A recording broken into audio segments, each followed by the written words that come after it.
Hello, the goal of this guide is to help you optimize your game plan. Hopefully at this point, you have a way you already like to play Happy Chaos, but you're looking for some more options or tools to add to your kit. The major points in this video will be the strength of dash cares, a deeper dive into zoning, extra mix-ups, ways to wall break from every hit, wall slump setups, and extra wall break tips. Let's start with the tip for dealing with full screen options when zoning. Against some characters, you can roll under their supers when they try to catch you out of steadying. Keep in mind this will only work if you are already done with the startup of steadying, and some supers can't be rolled under. This is easier to do against regular projectiles like Kai's Stun Edge. Dash Care 236S is one of the strongest tools in the game in my opinion. It turns your neutral poke of 5k into a plus on block launcher for no resources that can easily be followed up into more plus frames. It's also the best way to start combos when whiff punishing. It lets 5k be used defensively, reactively, and offensively with consistently high reward with a buffered input so you don't need to hit confirm. Probably the hardest thing he has is looping dash care on block, which I'll talk more about later, but it's also one of the strongest pressure sequences in the game. And using it as a DP punish easily lets you get resources back during your combo. As I mentioned before in the 236S section, 5k dash care 236S is a very powerful neutral option. It true strings by default, and you can turn the poke into a frame trap with a slight delay. Turn this into pressure by firing a shot once 236S finishes and dash up.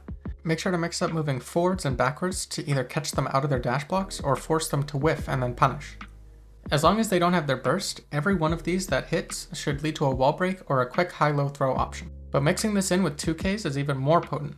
2S is also useful both as an approach option when paired with the dash, but is also great for defensive use trying to stuff approaches. Throwing out some preemptive 2Ks followed by a backdash into 2S can be a nice way to bait people in close. 2S into negative edge shot is great, and if they jumped or air dashed to try to punish, react with 5p 6S steady aim while holding H, then release it, giving an optimal use of resources. If you're super ready for it, you can even just convert the 5p directly into steady aim, but remember that you can just let the shot go and there's a chance it'll hit them. To expand on zoning, looping steady aim shot into force is the best way to catch them off guard. It's expensive, but compared to steady aim shot into reload, the gap is much smaller, leaving less room for error. Without focus, you will only get 3 shots out instead of 4 and be down 3 bullets instead of 0, but mix and match which pattern to use based on how your opponent reacts to them. If they know the matchup, they'll be dash blocking in after every shot, and the quick shots are most likely to catch them either being greedy with how far they get, or catch them as they mistime the gap. Doing guard crush shots leaves too much of a gap for me to recommend unless they commit to quick dash blocks. It's important to remember that since guard crush loops don't exist anymore, winning the round through chip damage is no longer a viable strategy. You'll almost entirely rely on quick shots, but these do practically 0 chip damage. The only way you can get away with this is if they don't try to take space during your zoning at all. If you want to stay committed to zoning and they get hit by a steady aim shot, follow it up with curse into focus and maybe a reload if you're a bit greedy. If they're near the mid-range, you can fast cancel and convert into a combo, but it'll depend on your resources whether it's possible or worth it. The major tipping point for whether zoning will be viable for you to continue is if they know how much space they can take during focus. The typical way I recommend you end your zoning string is steady aim shot into curse, then another shot into focus, which leaves you minus 27 with another 19 frames at best to get another fast steady aim shot out. This leaves a big gap for them to approach in and stuff your next zoning attempt. If they just dash block like normal, then great. But if they take a lot of space or just keep dash blocking into the mid-range, it's better to convert the zoning into pressure with a fast cancel or reload cancel into dash 2S or 6S. Dash blocking is their best way to end the zoning, but they may also be putting themselves in a situation where it's easy to convert the next shot into a pressure string. Remember, while zoning is still strong for controlling where they position themselves, make good use of dash jumping when they're cursed. One of the best ways to start your approach is guard crush shot into reload or fast cancel, then dash into 5H. If they got hit, you can easily react and continue the combo. If they block, it tends to track on them fairly quickly, especially if they're still cursed, but it won't always track so quickly, so make sure to watch the reticle. This becomes especially good after a guard crush shot into focus super. Something I haven't mentioned is that using retreating moves like scapegoat, curse, or even just backdash impact your tension balance so you build less meter until you start moving forwards again. It's fine and even important to do these options, just be aware that it's good to steal some space to stop yourself from getting negative penalty and get out of the reduced meter build. I think an underused option in neutral is BRC, which is especially good for Happy Chaos. Since he builds so much meter, it's available more often and doesn't always need it for combos or mix-ups, but slowing down their options to half speed while giving easy bulletless conversions from quick pokes is really good. And if you do it from the air, blocking a falling JS sets up a fuzzy. The typical issue is that dash BRC puts you in throw range, which can be dangerous. However, J2K is a rising option that easily and heavily punishes this throw attempt, and if they block it, it leads to more mix-ups. 5K dash carry 2-3 success is very strong from neutral as a way to start pressure and combos like I mentioned before. It true strings and leaves you plus while advancing. If you have enough resources, it can easily lead to a standard high-low. It's a bit risky, but you can fit in a dash roll even if they FD. If you do it from a close slash, the +3 lets you do a 2K to catch jumping and mashing. The only weakness is it being vulnerable to YRC. A lot of his pressure is weak to YRC since having the gun out means you won't be able to block it, but 2P is the best YRC bait option. But you can loop close slash dash carry 2-3 success shot into itself for one of the strongest pressure sequences in the game. You still have the option to leave gaps, but if you time it right, it can all be true string. FD can make it harder to be close enough to loop, but change up the shot timing to keep pressure going. It will always leave you close enough to threaten 2S into curse to reset neutral at your advantage. 5K roll won't always cross up, especially against FD, but you can do dash carry roll to make it so it will practically always cross up. Since Guard Crush removes cross-up protection, doing a Guard Crush shot into roll sets up a true string cross-up option. You can use the threat of the shot to skip it and just go for a roll, but it may not always lock on in time. If you end up using JD while saving your air action, you can double jump towards them and J2K to do a fuzzy. This is one of his more difficult mix-ups, and it gets easier the lower you connect the JD, but it is good to know. This can be done after either of his BRC mix-ups.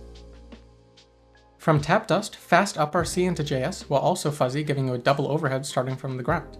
After a Guard Crush shot, roll into up PRC lets you do a falling J2K into a high-low left-right. By default, this will send you back the same side unless you do J3K. But this will also let you set up the fuzzy from before. To be a bit more technical, you can make it a fast RC, making it harder for them to react to the rising overhead. If they FD, even J3K will send you back to the same side, so be ready for that. Another way to go into the overhead is by cancelling into roll, then quickly PRCing up into J3K. If you just cancel from 6K with red RC, you won't have the momentum to reach them. Even though you're cancelling roll, the 6K blockstone carries over enough to still frame trap, and it works against throw mashing, which they may not want to do after 6K expecting a regular roll. It's a bit difficult to get the timing right, but I think it's pretty strong. It can be used after approaching behind shots into 6S even if they FD since the momentum carries. You still do need to be kind of close though. For my testing, it is decently reactable, but pairing it with the PRC low, tap dust, throw, and roll leaves so much for them to worry about that it's hard for them to deal with. Even if they block it, you can still go for a second high-low of air backdash JD or land 2K and set up the fuzzy if you feel like it. The problem is if they get hit by the 6S, then you won't be able to combo from it. The last mix-up is backdash into forward BRC JP. This is good because the gun leaves you plus in a neutral state to be able to set this up from lots of different situations. I found it easiest to do the dash macro, then backdash with 2 back inputs, then dash macro into the RC button. This is another tricky to time mix-up, but it's pretty strong and can even be used on Oki while safe jumping if you time it well. Most of the combos in this section will be showing how to piece together the combo theory from the intermediate section to make practically every hit lead to a corner-to-corner combo. Starting with 2K2D, this is a very important combo to learn, and something to get used to is when you know the wall will break after launching them with 6S, shoot a bullet as soon as they get hit so you have a longer wall splat time for focus. 2-3-6S being the best starter in terms of gravity makes it really easy to get the corner-to-corner. If you're committed to a mash with 2P, you might want to go right into 2-3-6S to give yourself the easiest time to get to the other corner. If you try to convert into a shot and sweep, the gravity will kick in fast, and if you want it to end with super, it'll be more difficult. You have to do either a steady aim shot or a very quick 5-8 shot to get the super to connect. For another side switch, do close slash dash carry 2-3-6S into shot, then a dashing 6S. It even lets you get a focus.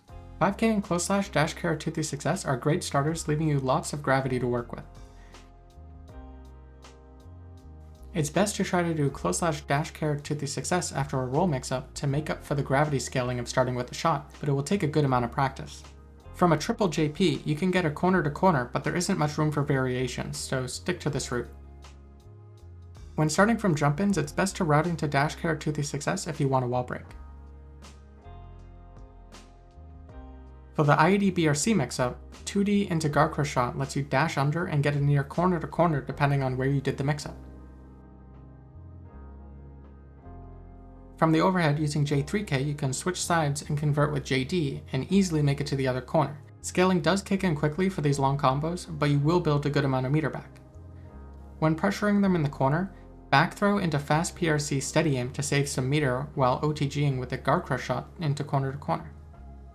For DP punishes, 236S counter gives a huge pop-up, easily giving focus after a guard crush shot.